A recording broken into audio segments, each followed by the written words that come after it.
तो गाइस कैसे हैं आप सब लोग। द बर्निंग स्वर्ड के एपिसोड 83 के साथ हाजिर हो। तो लास्ट एपिसोड के एंड पे हमने देखा था कि हमारा किन्नन मास्टर मो के पीछे पीछे उस रूम के अंदर चला जाता है। तो रूम के अंदर जाने के बाद वो रूम को देखकर काफी हैरान होता है और कहता है कि ये रूम तो बहुत ज्यादा बड़ा है। अगर रूम इतना बड़ा है तो फिर खजाना कितना ज्यादा होगा। वहां पर सामने उसे दो चीजें दिखाई देती है, एक बड़ी तलवार होती है और साथ में उसके एक आर्मर पड़ा होता है। तो हमारा किन्नन कहता है कि वाकई में ये वो ट्रेजर है, क्योंकि इस ट्रेजर के अंदर से तो बहुत सारी एनर्जी भी निकल रही है। लगता है कि ये बहुत ही हाई ग्रेड का ट्रेजर है। तो हमारा किन्नन वहां पर उन दोनों तलवार और साथ में आर्मर उन दोनों की तारीफें कर रहा होता है, जबकि मास्टर मो भी उसकी तारीफें करना शुरू कर देते हैं और कहते हैं कि ये बहुत ही स्पेशल वेपन है, इतने स्पेशल वेपन है कि इनको मैंने अभी तक यूज भी नहीं किया, मैं इनको यूज नहीं कर सकता। किन्नन कहता है कि वाकई में मास्टर ये आपके ट्रेजर्स हैं, मैंने इन ट्रेजर्स के बारे में कभी भी नहीं सुना, आपने इन ट्रेजर को यहाँ पर छुपा कर क्यों रखा हुआ है। तो मास्टर से कहते हैं क्योंकि ये बहुत ज्यादा खास है, इसी वजह से मैंने इनको यहाँ पर छुपा कर रखा हुआ और ऊपर से मैं इनको यूज भी नहीं कर सकता क्योंकि मेरे साथ मेरे एट्रीब्यूट के साथ ये कंपैटिबल नहीं है। तो किन्नन काफी ज्यादा हैरान होता है और कहता है कि मास्टर मो आप यहाँ पर क्या बात कर रहे हैं, आप तो इस वक्त डिवाइन राम में पहुंच चुके हैं और डिवाइन राम में पहुंचने के बावजूद भी आप इस तरह के वेपन्स को यूज नहीं कर सकते, ऐसा कैसे हो सकता है। मास्टर मो से कहते हैं कि हाँ ये बात वाकई में सच है कि मैं डिवाइन राम में पहुंच चुका हूँ, लेकिन मैं यहाँ पर इन वेपन्स को इसलिए यूज नहीं कर सकता क्योंकि मेरे पास 5 एलिमेंट्स का टैलेंट नहीं है।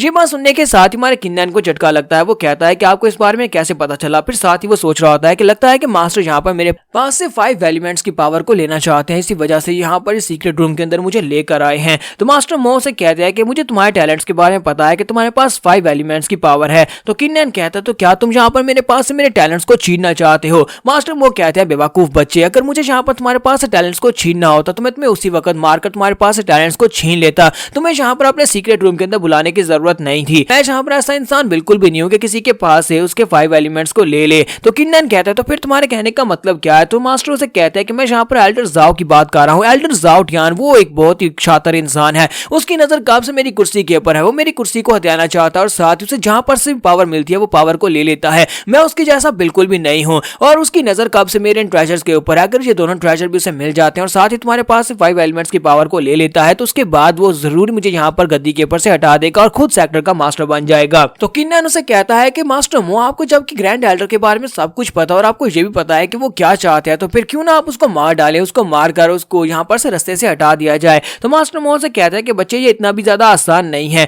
वो इस वक्त सेक्टर में है और सेक्टर में उसको मारना बिल्कुल पॉसिबल नहीं है और ऊपर से कभी वो मेरा दोस्त हुआ करता था, यानी कि मैं उसे भाई मानता था, इसी वजह से मैं तो उसे बिल्कुल भी नहीं मार सकता। मास्टर मो से कहते हैं इसी वजह से अब ये काम तुम मेरे लिए करोगे, मैं अपनी तलवार और साथ में ये आर्मर ये दोनों गिफ्ट तुम्हें देने वाला हूँ, ये ट्रेजर्स दोनों अपने पास रखो, इन दोनों की मदद से तुम मास्टर यैन को मार सकते हो। किन्नन उसे कहता है तो मास्टर मो मुझे लगता है कि आपको उसी दिन पता चल गया था कि मेरी बॉडी के अंदर 5 एलिमेंट्स की पावर है और आपने उसी वक्त फैसला कर लिया था कि आप मेरे टैलेंट्स को यूज करना चाहते हैं, इसी वजह से आपने जहाँ पर मुझे बुलाया है। तो वो उसे कहते हैं हाँ बिल्कुल ऐसी ही बात है, मैं तुम्हारे टैलेंट्स को यूज करना चाहता हूँ और मैं मास्टर यैन जाओ को रास्ते से हटा दूंगा, यानी ग्रैंड एल्डर को रास्ते से हटा दूंगा और तुम्हारी मदद से, और इसके साथ साथ तुम्हें यहाँ पर पावर मिलेगी और साथ ही तुम मेरी तलवार और इस आर्मर को हमेशा के लिए रख सकते हो, ये दोनों तुम्हारे हो जाएंगे। तो किन्नन कहते तो फिर ठीक है, मैं यहाँ पर तुमसे वादा करता हूँ कि मैं तुम्हारा साथ दूंगा, मैं मास्टर जाओ को मारने में तुम्हारी मदद करूंगा। तो मास्टर मो से कहते हैं लेकिन इसके बावजूद मैं यहाँ पर तुम्हें एक वार्निंग देना चाहता हूँ क्योंकि तुम इस वक्त सिर्फ और सिर्फ प्रैक्टिशनर राम के 7th लेवल पर हो और ये लेवल उसे मारने के लिए काफी नहीं है। वो इस वक्त ट्रांसफॉर्मेशन राम में है, ट्रांसफॉर्मेशन राम काफी ज्यादा पावरफुल है, तुम्हारे लेवल से तो बहुत ज्यादा पावरफुल है और वो कब से इन ट्रेजर्स के पीछे हैं। अगर उन्हें पता चला कि मैंने ये दोनों ट्रेजर्स तुम्हें दे दिए हैं तो वो तुम्हें मारने में देर नहीं लगाएंगे। तुम्हें जल्दी से जल्दी अपने लेवल को बढ़ाना होगा। अगर तुम अपने लेवल को बढ़ा देते हो, अगर तुम यहाँ पर ट्रांसफॉर्मेशन राम में पहुंच जाते हो तो उसके बाद ये दोनों ट्रेजर्स मैं तुम्हें दे दूंगा। इन दोनों ट्रेजर्स की मदद से तुम कुछ भी कर सकते हो, किसी को भी ब्लॉक कर सकते हो। क्या तुम इस बात के लिए एग्री करते हो। तो किन्नन कहता है तो फिर ठीक है, मैं यहाँ पर अपने डैड को बचाने के लिए, क्योंकि मास्टर ग्रैंड एल्डर ने मेरे डैड को भी यहाँ पर फंसवाया है और लू फैमिली ने उन्हें किडनैप करके रखा हुआ है, तो मैं यहाँ पर उनको बचाने के लिए जरूर करूंगा। मैं ट्रांसफॉर्मेशन राम में पहुंचने के बाद आपके पास जरूर आऊंगा। तो वो उसे कहते हैं चलो ये तो बहुत ही अच्छी बात है, उम्मीद करता हूँ कि तुम बहुत ही जल्दी ट्रांसफॉर्मेशन राम में ब्रेक थ्रू करने के बाद यहाँ पर पहुंचोगे, यानी मेरे पास वापस आओगे और उसके बाद ये दोनों ट्रेजर्स को तुम आसानी से वील्ड कर पाओगे। तो किन्नन कहता है कि हाँ क्यों नहीं, आपको बिल्कुल परेशान नहीं होना, मुझे लगता है कि बहुत ही जल्दी मैं ट्रांसफॉर्मेशन राम में पहुंच जाऊंगा। तो मास्टर उसे कहते हैं लेकिन अगर यहाँ पर तुम फेल हो जाते हो तो मास्टर जाओ को मुझे अपने हाथों से मारना पड़ेगा, ये काम मैं खुद कर लूंगा। तो किन्नन कहता है कि आपको परेशान होने की जरूरत नहीं है, आपको ये काम खुद नहीं करना पड़ेगा बल्कि उसे मैं ही मारूंगा। तो उसके बाद नेक्स्ट सीन हमारे किन्नन के रूम का दिखाया जाता है। तुम्हारा किन्नन अपने रूम में वापस आ जाता है और अपने पास से वो फ्रूट निकालता है जो मास्टर मो ने उसे दिया था। तो वो कहता है कि इस फ्रूट को यूज करने का वक्त आ चुका है,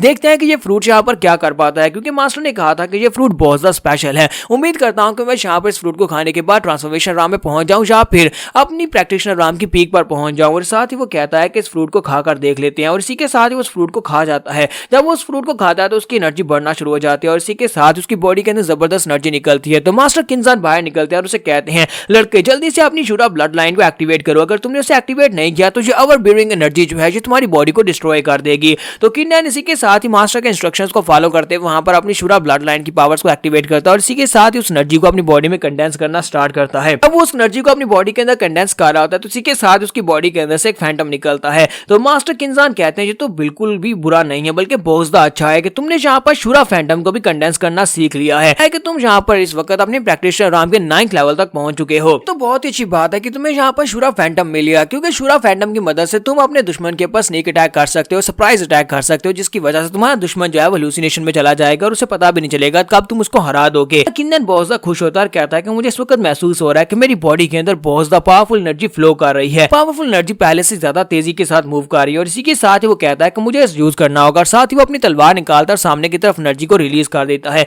जब वो तलवार निकालकर सामने की तरफ एनर्जी को रिलीज करता है तो सामने वाली दीवार टूट जाती है। जब वो दीवार टूटती है तो अंदर एक लड़का बाथटब के अंदर बैठा नहा रहा होता है और साथ ही वो चिल्लाकर कहता है, किन्नैन किन्नैन जो तुमने क्या कर दिया। तुम्हारा किन्नैन उसे कहता है कि क्या तुम मुझे जानते हो, मैं तो तुम्हें नहीं जानता, फिर तुम्हें मेरे नाम के बारे में कैसे पता चला। कि वो लड़का चिल्लाकर उसे कहता है क्योंकि मेरा छोटा भाई भी यहीं पर है, वो आउटर डिसाइपल है और उसने मुझे एक बार बताया था कि वो बाथरूम में बैठा हुआ पार्टी कर रहा था, उस वक्त तुमने दीवार को तोड़ दिया। बेचारे को वहां पर बेशर्मों की तरह नंगा होना पड़ा था और उसी ने मुझे बताया था कि जो भी यहाँ पर दीवारों को तोड़ेगा वो लड़का उसका नाम किन्नैन होगा और तुम किन्नैन ही हो। किन्नैन उसे कहता हाँ वो तो मैं ही हूँ, मैंने वहां पर दीवार को तोड़ा था, प्लीज मुझे माफ करना। अच्छा ठीक है तुम अपना नहाना चालू रखो। कि वो लड़का उसे कहता है कि यहाँ पर आओ और इस दीवार को रिपेयर करके दो। हमारा किन्नैन वहां से भाग जाता है और कहता है कि नहीं मैं कल आकर इसको फिक्स करूंगा, फिलहाल के लिए मैं यहाँ से जा रहा हूँ। और हमारा किन्नैन वहां से भाग जाता है। इसी के साथ ही नेक्स्ट सीन अगले दिन का दिखाया जाता है जिस दिन यहाँ पर लूजी और किन्नैन के दरमियान में फाइट होने वाली है। तो लूजी और किन्नैन दोनों ही अपने अरीना में आकर खड़े हो जाते हैं। बहुत सारे लोग इस कंपटीशन को देखने के लिए आए होते हैं। तुम्हारा किन्नैन और लूजी एक दूसरे के आमने सामने होते हैं। तो लूजी उसे कहता है कि लड़के तुम्हें क्या लगता है कि तुम्हारे जैसा एक लड़का जो कि बहुत ही छोटे स्वर्ड सिटी से यहाँ पर आया है उसका स्टेटस हमारे स्टेटस के बराबर हो सकता है। तुम्हारे पास आउटस्टैंडिंग का बैज आ चुका है, लेकिन इसका मतलब ये नहीं है कि हम लोग इस बात को एक्सेप्ट कर लेंगे, तुम हमारी बराबरी कर सकते हो। और बाकी के सभी लोग जो कि दूसरी फैक्शन के होते हैं, लूजी की फैक्शन के, वो सभी लोग कहते हैं हम लोग इस बात को बिल्कुल भी एक्सेप्ट नहीं करेंगे कोई लो सिटी का लड़का यहाँ पर आकर हमारे ऊपर मास्टर लग जाए। दूसरा लड़का कहता है कि अगर यहाँ पर इस लड़के को मास्टर बनने का मौका मिला है तो फिर मुझे मिलना चाहिए क्योंकि मेरी फैमिली बैकग्राउंड से ज्यादा पावरफुल है। जबकि हमारा किन्नैन उसे कहता है कि वो जी तुम्हारी फैमिली ने मेरी फैमिली के साथ बहुत ही बुरा किया, तुमने अपनी फैमिली के पैट्रियार्च वुटियान से बोला होगा, तुमने उसे कहा होगा कि मेरी फैमिली के ऊपर अटैक करो और मेरे डैड को बंदी बना ले। अब जबकि तुमने मेरे डैड को बंदी बना लिया तो मैं यहाँ पर तुम्हें मार डालूंगा और उसके बाद तुम्हारी बॉडी को उठाकर जाकर लू वुटियान के सामने फेंकूंगा और उसे कहूंगा कि मेरे डैड को छोड़ दे क्योंकि तुम लोग इस लायक नहीं हो कि तुम लोग मेरे डैड या मेरी किन फैमिली को हाथ भी लगा सको। क्योंकि लूजी उसे कहता है कि तुमने यहाँ पर मेरे 2 कजन ब्रदर्स की जान लिया और मुझे लगता है कि हमने तुम्हारी फैमिली के साथ जो कुछ भी है बिल्कुल ठीक किया और तुम्हारे डैड को तो यहाँ पर इसकी कीमत चुकानी पड़ेगी। यहाँ पर हम लोग अपनी एपिसोड 83 का एंड करेंगे और नेक्स्ट एपिसोड में देखेंगे कि इन दोनों की फाइट में कौन जीतेगा। एपिसोड की एक्सप्लेनेशन अच्छी लगी हो तो कमेंट करके जरूर बताइएगा। चैनल को सब्सक्राइब कर दे, वीडियो को लाइक और शेयर कर दें। शुक्रिया।